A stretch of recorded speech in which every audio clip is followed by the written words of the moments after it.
ఈ వ్యాఖ్యలు చేసిన పరిస్థితి. సో మహేష్ కుమార్ గౌడ్ బేషరతుగా క్షమాపణ చెప్పాలి అని చెప్పి ఒక లీగల్ నోటీస్ కూడా హరీష్ రావు పంపించారు. అంటే క్షుద్ర పూజలు అంటే చాలా విచిత్రంగా ఉంది. అంటే జనాల్లో ఆదరణ తగ్గాలి, ఈ గవర్నమెంట్ మళ్ళీ రాకూడదు, మేమే రావాలి అనుకోవడం వేరు. ఏదో మంత్రాలకు చింతకాయలు రాలవు కదా, ఇప్పుడు ఏదో క్షుద్ర పూజలు చేస్తే అంటే ఏంటి, ఏ రకంగా అర్థం చేసుకోవాలి? అంటే ఒక రాజకీయ ఆరోపణ కూడా ఒక అర్థం ఉండాలండి. అంటే సరే రాజకీయ ఆరోపణలు చేయొచ్చు, కాళేశ్వరం ఇష్యూ మీద మీరు మాట్లాడుతుంది కాంగ్రెస్ పార్టీ, అవినీతి జరిగింది, కార్పొరేషన్ పేరుతో డబ్బులు దండేశారు, విపరీతమైన అవినీతికి పాల్పడ్డారు అని, అలాగే ఇరిగేషన్ ప్రాజెక్టులు మరికొన్ని అంశాలకు సంబంధించి హరీష్ రావుని టార్గెట్ చేస్తుంటారు. కేటీఆర్ తర్వాత హైయెస్ట్ టార్గెట్ హరీష్ రావే, ఎందుకంటే ఇద్దరు కీలక నేతలు. అందులో హరీష్ రావు తనకున్న స్టైల్, తనకున్న మోడల్ వేరు. యాజ్ ఇరిగేషన్ మినిస్టర్గా కానీ, ఒక పొలిటీషియన్గా కానీ ఆయనకు ఉండాల్సిన స్ట్రెంత్స్ ఆయనకు బలంగా ఉన్నాయి. ఆయనకు ఉండాల్సిన పబ్లిక్ చరిష్మా చాలా బలంగా ఉంది. ఇది పూర్వరంగం. సరే, ఆరోపణలు ఖచ్చితంగా కాంగ్రెస్ పార్టీ బీఆర్ఎస్ పై కాకపోతే ఎవరిపై ఆరోపణలు చేస్తుంది, బీఆర్ఎస్ కాంగ్రెస్ టార్గెట్ చెబితే ఎవరిని చేస్తుంది, ఎందుకంటే ఇక్కడ ప్రధాన పక్షాలు అవే కాబట్టి రాజకీయంగా. కానీ ఒక ఆరోపణకి, ఒక కామెంట్కి కనీసం ఒక అర్థమైన ఉండాలి. మరి అది కాంగ్రెస్ పార్టీ అధ్యక్షుడు మహేష్ కుమార్ గౌడ్ ఎందుకు అలా మాట్లాడారో నాకే విచిత్రంగా అనిపిస్తోంది. మరీ ఇంతగా మనం మాట్లాడితే మీరు మిగతా సందర్భాల్లో చేసే ఆరోపణలకి ఏమి సహేతుకత ఉంటుంది, ఏమి వాస్తవికత ఉంటుంది? మహేష్ కుమార్ గౌడ్ ఖచ్చితంగా ఆయన ఆలోచన చేయాలి. ఇక్కడ 2 అంశాలు ప్రస్తావించారు. శివమొగ్గలో క్షుద్ర పూజలకు వెళ్ళారు.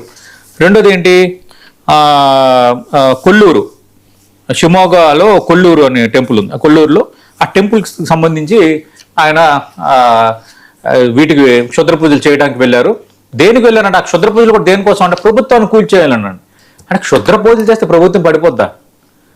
రేపొద్దున మీ కాంగ్రెస్ లేదో ముసలం రేగో, లేదంటే మీ కాంగ్రెస్ పార్టీలో కర్ణాటక లాగా ఏదో వర్గపోరు వచ్చో, లేదంటే మీ పాలన నచ్చక ప్రజలు మీకు వ్యతిరేకంగా ఓటేస్తే ప్రభుత్వం ఆటోమేటిక్ కూలిపోతుంది.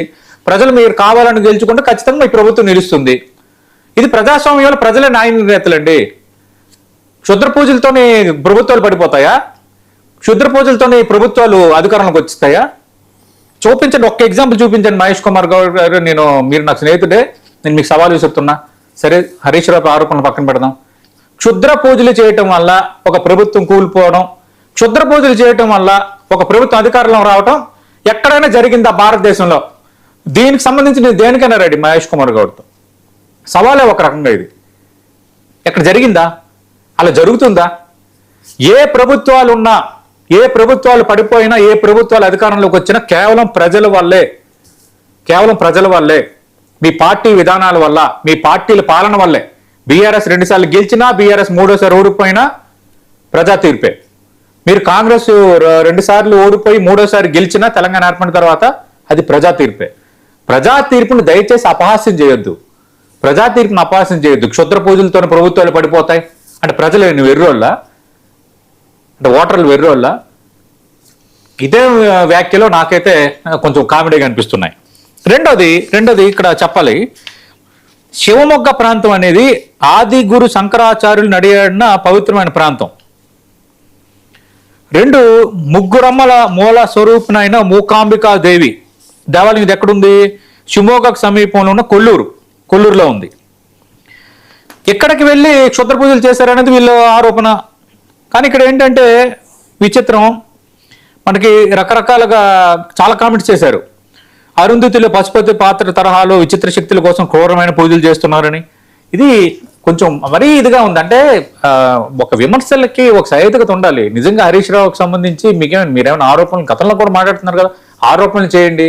ఆ ఆరోపణలకు గట్టిగా సమాధానం, వివరణ ఇచ్చుకోవాల్సిన సత్తా ఉంది, స్ట్రెంత్ ఉంది, వాయిస్ ఉంది హరీష్ రావుకి.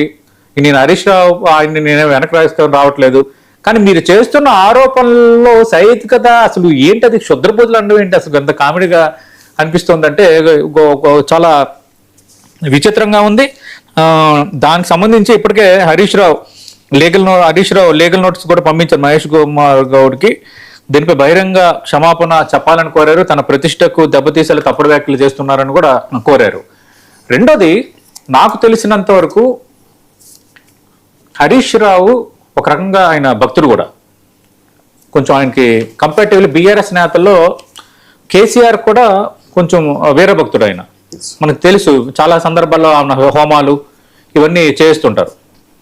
అలాగే హరీష్ రావు కూడా కొంత భక్తి ఎక్కువే, కంపారిటివ్లీ భక్తి ఎక్కువే. ఎందుకంటే నేను చాలా సందర్భాల్లో చూశాను ఈ భక్తికి సంబంధించిన కార్యక్రమాల్లో కూడా ఆయన కొంత ఉత్సాహంగా పాల్గొంటారు. మరి ఈ మధ్యకాలంలో నేను చూడలేదు, కానీ గతంలో కూడా ఆయన స్టేటస్లో చూస్తే దేవుడు ఇదే ఉండేది. అంటే ఆయన స్టేటస్లో ఎవరు హరీష్ రావు స్టేటస్ డిపి మనం చూస్తే, అందుకు ఒక భక్తిపూర్వకంగా వెళ్ళి ఉండొచ్చు. రెండోది వెళ్ళారో లేదో కూడా కన్ఫర్మ్ కాలేదు. అయితే వెళ్ళారు అన్నది దాసో శ్రవణ్, బీఆర్ఎస్ ఎమ్మెల్సీ దాసో శ్రవణ్ అయితే దాన్ని రూఢిపరిచారు. కానీ ఇక్కడ మహేష్ కుమార్ గౌడ్ చెప్పాల్సింది ఏంటంటే, నిజంగా ఈ మూకాంబికా దేవి దేవాలయాన్ని హరీష్ రావు క్షుద్ర పూజల కోసమే దర్శించి క్షుద్ర పూజలు చేశారంటే, ఇప్పుడు మహేష్ కుమార్ గౌడ్కి నేను అడుగుతున్న ప్రశ్న, రాహుల్ గాంధీ కూడా గతంలో ఆ దేవాలయాన్ని సందర్శించారు, సిద్ధరామయ్య సందర్శించారు, డికే శివకుమార్ సందర్శించారు, చివరికి తమిళనాడు నాయకుడు ప్రస్తుత ముఖ్యమంత్రి విజయ్ కూడా మూకాంబిక ఆలయాన్ని సందర్శిస్తుంటారు. మరి వీళ్ళందరూ కూడా క్షుద్ర పూజలు చేస్తున్నారా? మీ పార్టీ నేతతో పాటు మిగతా వాళ్ళందరూ కూడా క్షుద్ర పూజలుగా టెంపుల్కి వెళ్తున్నారా? ఇప్పుడు మహేష్ కుమార్ గారు సమాధానం చెప్పాలి.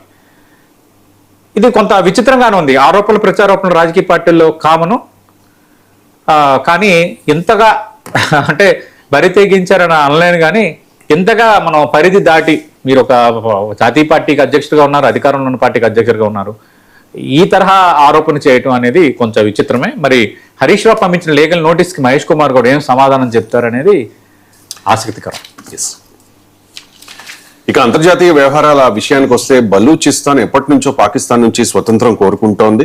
So Balochistan liberation army August 11న బెలూచిస్తాన్ స్వతంత్ర దినోత్సవంగా ప్రకటించుకున్న పరిస్థితి.